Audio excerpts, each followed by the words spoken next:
के पदाधिकारीगण, सरफी धाम अयोध्या के सभी भक्तगण, आज के समारोह में उपस्थित सभी अभिभावकगण और अयोध्या विद्यापीठ में नर्सिंग, पैरामेडिकल, फार्मेसी आदि की शिक्षा ग्रहण कर रहे सभी उपस्थित विद्यार्थी और छात्र छात्राएं एवं प्यारे बच्चों, आज ये मेरा सौभाग्य है कि अयोध्या धाम की इस पावन धरा पर श्री राम दरबार के यहां पर भव्य विग्रहों की स्थापना का कार्य भी यहां पर मुझे करने का गौरव प्राप्त हुआ है और साथ ही साथ इस पूरी धरा को जिन्होंने अपने धर्माचरण से पवित्र करके इस पूरे क्षेत्र में 100 वर्ष पहले जिन्होंने श्री राम जन्मभूमि आंदोलन के लिए अपना पूरा जीवन समर्पित करके जन जागरण के एक बड़े कार्यक्रम को अपने हाथों में लिया था, ऐसे पूज्य संतों, पूज्य स्वामी मधुसूदनाचार्य जी महाराज, पूज्य स्वामी जगतगुरु रामानुजाचार्य स्वामी माधवाचार्य जी महाराज की दिव्य प्रतिमाओं के आज यहां पर स्थापना का कार्यक्रम संपन्न हुआ है। प्रभु श्री रामलला, मां जानकी और राम दरबार के श्री चरणों में कोटि कोटि नमन करते हुए, इन पूज्य संतों के भी श्री चरणों में नमन करते हुए मैं इन पूज्य संतों की साधना को मूर्त रूप देने के लिए, जिन्होंने आज न केवल जगतगुरु के रूप में धर्म जागरण के एक बृहद कार्यक्रम को अपने हाथों में लिया है, बल्कि धर्म जागरण के साथ ही अत्याधुनिक शिक्षा हमारे वर्तमान पीढ़ी को प्राप्त हो, इस कार्य को भी अपने हाथों में लेकर के इस अभियान के साथ जुड़े हुए हैं। ऐसे पूज्य संत जगतगुरु रामानुजाचार्य, पूज्य स्वामी श्रीधराचार्य जी महाराज का मैं हृदय से अभिनंदन करता हूं, उन्हें हृदय से कोटि कोटि धन्यवाद देते हुए साधुवाद देता हूं। बहनों और भाइयों, जब संतों की साधना मूर्त रूप लेती है तो ऐसे संस्थान हम सबको देखने को मिलते हैं। याद करिए, आज से 10 वर्ष पहले, 15 वर्ष पहले क्या इस प्रकार के मूर्त विग्रह आपको दिखाई देते थे? संभवतः नहीं। लेकिन गांव में भी नर्सिंग की शिक्षा हो, पैरामेडिकल की शिक्षा हो, फार्मेसी की शिक्षा हो, और वह भी शिक्षा ऐसी जो एएनएम करेगा, जीएनएम की यहां पे डिप्लोमा लेगा, बीएससी नर्सिंग करेगा, बी फार्मा करेगा, या कोई भी ऐसा पैरामेडिकल का कोर्स यहां पे करेगा, 100% यानी 100% उसको जॉब की गारंटी होती है, नौकरी की गारंटी होती है। इस प्रकार के कार्यक्रम को संचालित करना यह पूज्य संतों के आशीर्वाद के बगैर संभव नहीं हो पाता है। और मैंने इसीलिए कहा, जब गुरु मूर्तियों की और पूज्य संतों का आशीर्वाद और उनकी साधना मूर्त रूप लेती है तो वह लोक कल्याण का माध्यम ऐसे ही बनता है जैसे अयोध्या विद्यापीठ के माध्यम से संचालित एक पाठ्यक्रम आज यहां पर कर रहे हैं। और आज उसी कार्यक्रम के लिए मेरे कार्यक्रम और जगह थे, लेकिन मैं अभी 2 दिन पहले ही अयोध्या आया था और अयोध्या आगमन के समय जब मेरी पूज्य महाराज से बातचीत हुई तो उन्होंने इस बारे में चर्चा की कि मेरे पूज्य गुरुदेव और आचार्यों की प्रतिमा की स्थापना का कार्यक्रम है, अगर इसमें आपका आगमन हो जाए तो मैंने कहा ये तो मेरे लिए सौभाग्य की बात है कि जिन पूज्य संतों का पूरा जीवन देश के लिए, धर्म के लिए समर्पित रहा है, अगर इस समारोह में मुझे भागीदार बनने का अवसर प्राप्त होगा तो मैं कोई भी कार्यक्रम अपना स्थगित करते हुए अयोध्या धाम पधारूंगा। और मुझे आज मिल्कीपुर क्षेत्र के इस कार्यक्रम में आने का सौभाग्य प्राप्त हुआ है।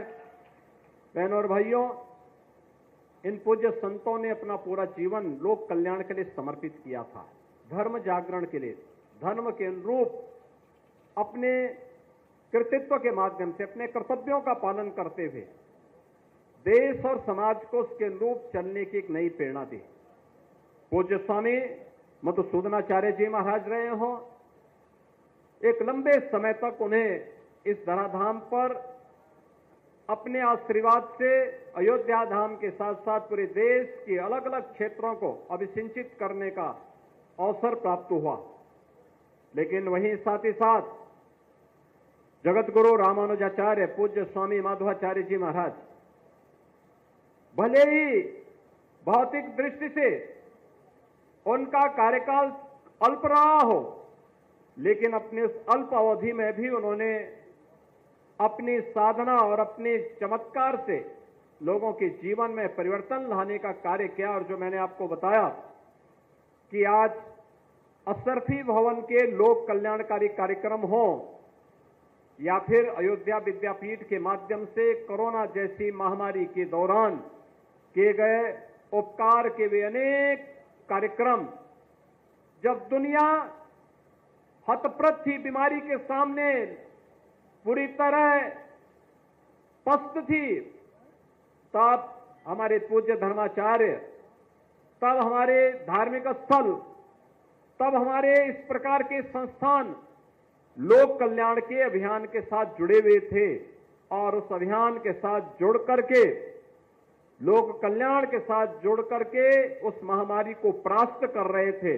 और उसी का परिणाम था कि प्रधानमंत्री मोदी जी के नेतृत्व में कोरोना पर विजय प्राप्त की गई और भारत की 140 करोड़ की आबादी को कोरोना जैसी महामारी से बचाने में मदद मिली। बहनों और भाइयों, आज अयोध्या की जब हम बात करते हैं तो अयोध्या में 500 वर्षों का इंतजार समाप्त हुआ। पूज्य संतों का लंबी साधना और संघर्ष आज अयोध्या धाम में प्रभु रामलला के विराजमान होने के साथ वह मूर्त रूप ली है, दुनिया को अयोध्या की ओर आकर्षित की है। जिन लोगों के लिए संभव था कि अयोध्या में क्या भगवान राम का जन्मभूमि पर मंदिर बनेगा, लोग पूछते थे, प्रश्न भरी निगाहों से पूछते थे। हम लोग तब भी कहते थे हां जरूर बनेगा, चिंता मत करिए, जरूर बनेगा, अवश्य सफलता मिलेगी। जो लोग बोलते थे क्या अयोध्या की सड़कें चौड़ी होंगी, हमने कहा अयोध्या की तो होंगी, लेकिन अयोध्या से आसपास का क्षेत्र भी लाभान्वित होगा। और आज लखनऊ से अयोध्या के बीच में हो, लखनऊ से प्रयागराज के बीच में हो, अयोध्या से रायबरेली के बीच में हो, अयोध्या से गोंडा के बीच में हो, अयोध्या से बस्ती का मार्ग हो, अयोध्या से काशी का मार्ग हो, ये सभी मार्ग 4 लेन की कनेक्टिविटी से जुड़ चुके हैं। बाकी जो बचा है वह जुड़ने की प्रक्रिया के साथ आगे बढ़ चुका है। अयोध्या में ट्रेन नहीं आती थी, एक सिंगल लाइन थी, आज डबल लाइन से जुड़ चुका है। अयोध्या में एयरपोर्ट नहीं था, आज इंटरनेशनल एयरपोर्ट बन चुका है। 14-15 फ्लाइट अयोध्या से जुड़ चुकी है। कितने वर्ष लगे अयोध्या में हवाई जहाज को आने में? मुझे लगता है कि हजारों वर्ष लग गए, हजारों वर्ष। भगवान राम अपने पुष्पक विमान से यहां पधारे थे और पूरा द्वापर चला गया, कलयुग भी अपने एक लंबे कालखंड को संपन्न कर चुका है। अब अयोध्या में इंटरनेशनल एयरपोर्ट बना है। और ठीक है, तकनीक उस समय की रही होगी कि भगवान राम जिस पुष्पक विमान से आए थे वो कहीं भी उतर जाता था, लेकिन आज के नए तकनीक में एयरपोर्ट के किसी भी एयरलाइंस के लिए रनवे चाहिए होता है। एयरपोर्ट चाहिए होता है और उस रनवे के लिए एयरपोर्ट बनाना आवश्यक होता है। इंटरनेशनल एयरपोर्ट आपके अयोध्या धाम में बन चुका है। आज अयोध्या को आप देखेंगे, हर व्यक्ति जो अयोध्या 5 वर्ष पहले 7 वर्ष पहले आया होगा, इस नई अयोध्या को पहचानने में उसको थोड़ा भूल जरूर हो जाएगी। लेकिन मैं आपसे एक बात जरूर कहूंगा, ये जो नई पहचान मिली है, ये जो नया सम्मान मिला है, सम्मान प्राप्त आसानी से नहीं होता है, सम्मान आसानी से नहीं मिलता है, और अगर मिलता है देव योग से मिलता है, गुरु कृपा से मिलता है, संतों के आशीर्वाद से मिलता है, तो उसको सजोए रखने के लिए भी उतनी ही परिश्रम और साधना की आवश्यकता पड़ती है, और उसको बचाए रखना यह अयोध्या वासियों का दायित्व ज्यादा है कि हम इस सम्मान को बरकरार रखते हुए अयोध्या की पहचान को देश और दुनिया के सामने इसी मजबूती के साथ स्थापित करने का कार्य करें। जो भी अयोध्या आए, अयोध्या के वैभव के साथ साथ यहां की धार्मिक परंपरा रीति रिवाजों का विभूत होकर के जाए और उसको अंगीकार करते हुए पूरी देश और पूरी दुनिया अयोध्या की तरफ फिर आकर्षित होकर के आए। उसके लिए हमें प्रयास करना होगा।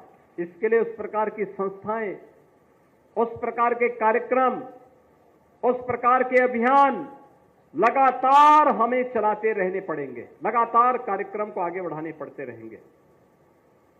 हमें सम और विषम परिस्थिति में कोई हमारे मूल्यों के से डिगा न सकता हो, कोई हमें हमारी भावनाओं के साथ खिलवाड़ न कर सकता हो, यह हम अवश्य प्रयास करें। क्योंकि जो नकारात्मक ताकतें हैं, जिनके मन में आपके प्रति सद्भावना नहीं, दिखावटीपन है, जो राम के अस्तित्व को नहीं मानते,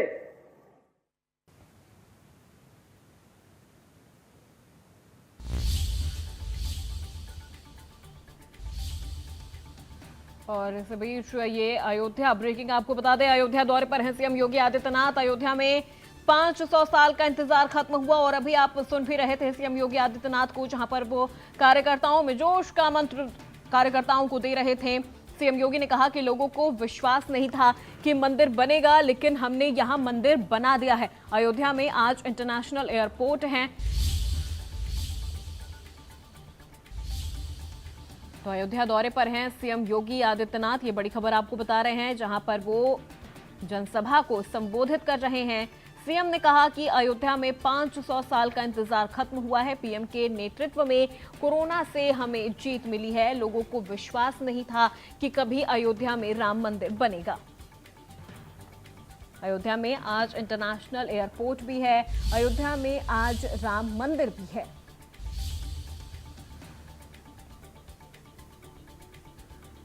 तो अयोध्या दौरे पर है सीएम योगी आदित्यनाथ, जहां पर जनता को वो संबोधित कर रहे हैं। है हमारे लिए वह हिंदू है, एक मानव है, एक मानव के नाते उसकी मानवता की रक्षा करना, उसके जीवन को संरक्षण देने के लिए एक आवाज उठाना, ये हमारा दायित्व है और हम अपने इस दायित्व को निर्वहन जीवन भर करेंगे। ये किसी भी पक्ष और विपक्ष का मुद्दा नहीं, बल्कि मानवता को बचाने का मुद्दा है। राक्षसी वृत्तियां जब भी धराधाम पर प्रबल होंगी, उनका मुकाबला करने के लिए हमें तैयार होना पड़ेगा। भगवान राम तो अयोध्या के राजकुमार थे। अयोध्या के राजकुमार रहते हुए वे चाहते अयोध्या में राज करते, लेकिन नहीं, एक बार पिता के मुंह से निकल गया, भले ही पिता ने अपने शब्द वापस ले लिए, लेकिन राजा दशरथ उनके पूज्य पिता हैं, पिता के मुंह से जो शब्द निकले हैं उसका पालन होगा, और पालन इसलिए होगा, इसी बहाने राक्षसों का अंत भी हो जाएगा,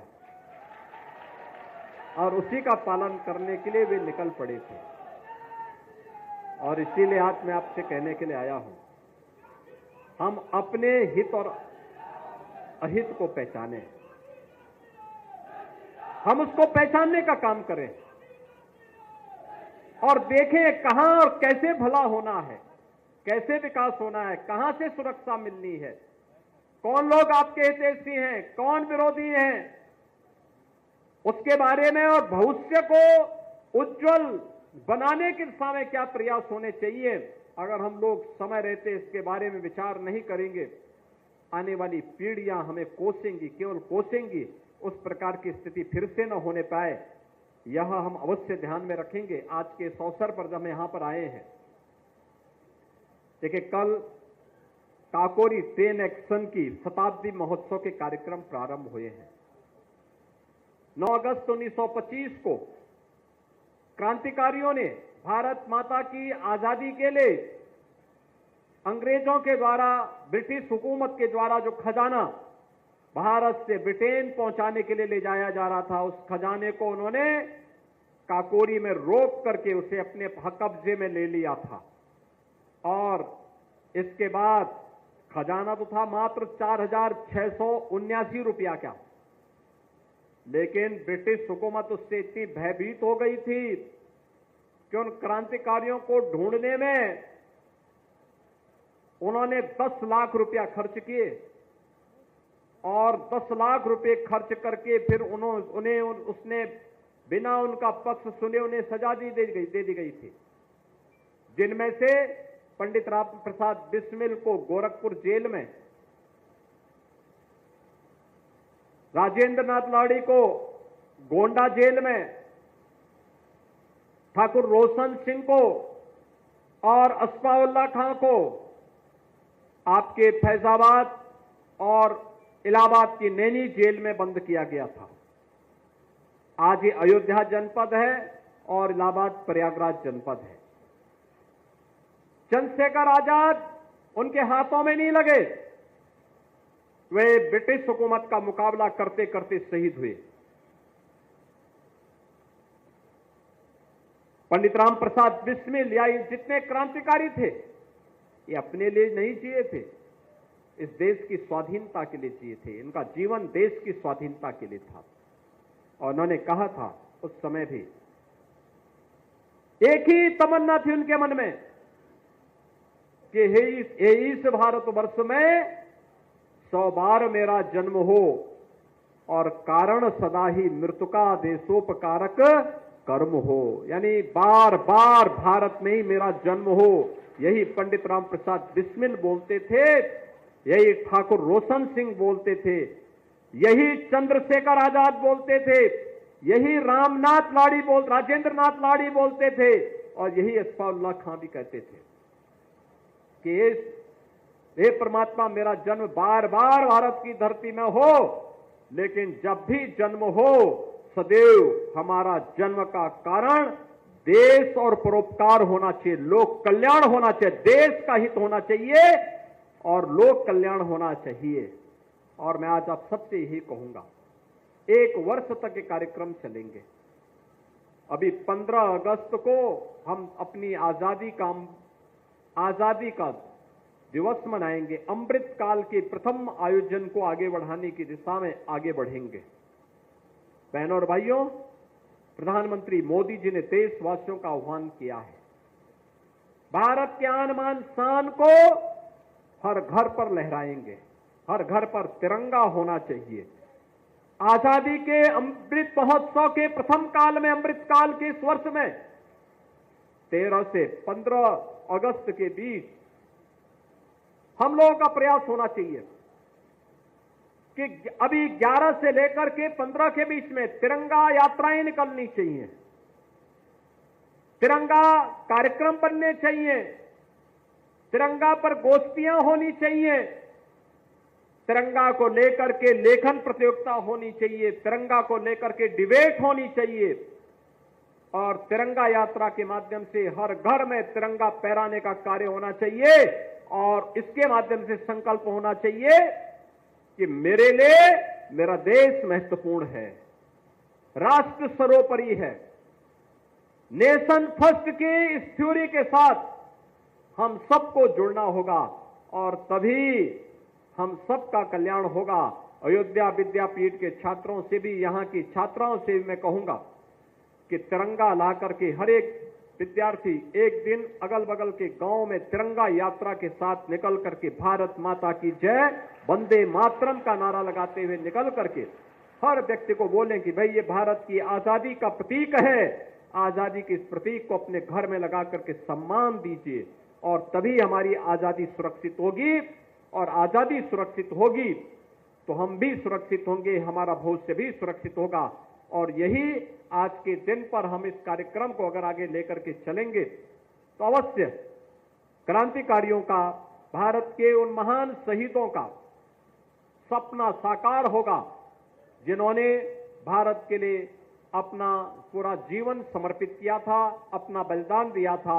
आज के इस अवसर पर एक बार फिर से यहां पर अयोध्या विद्यापीठ परिसर में श्री राम दरबार का भव्य विग्रहों की स्थापना हुई है। उनके श्री चरणों में नमन करता हूं। मैं यहां पर पूज्य स्वामी मधुसूदनाचार्य जी महाराज, पूज्य स्वामी रामानुजाचार्य, पूज्य स्वामी माधवाचार्य जी महाराज की भव्य और दिव्य प्रतिमाओं की स्थापना का कार्यक्रम संपन्न हुआ है। इन पूज्य संतों की श्री चरणों में मैं कोटि कोटि नमन करता हूं और इन सभी पूज्य संतों की साधना को मूर्त रूप देने वाले जगत गुरु रामानुजाचार्य पूज्य स्वामी श्रीधराचार्य जी महाराज का हृदय से अभिनंदन करते हुए उन्हें हृदय से साधुवाद देता हूं कि उन्होंने अपनी गुरु परंपरा को ये सम्मान दिलाया है।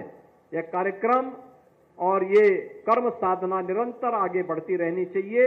इसके लिए हम लोगों का पूरा सहयोग उनके साथ में होगा। आप सबके प्रति मेरी शुभकामनाएं। धन्यवाद। जय हिंद।